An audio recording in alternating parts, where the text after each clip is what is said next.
Good day, guys. I have a 2009 Honda CBR600rr. I'm having problems here trying to figure out and sort out. When I go to start it, everything comes on, everything lights up. But when I go to press the on switch, I get nothing. Get nothing at all. Nothing.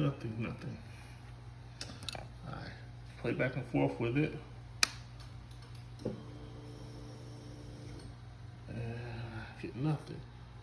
Okay? Nothing at all. Nothing at all.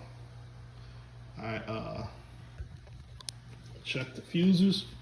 All the fuses are good, but can't figure it out. No, nothing's loose. Like that, the battery has a full charge. I charged it overnight. And still I got nothing. So if you have some solutions, add it to the comment below. Appreciate you.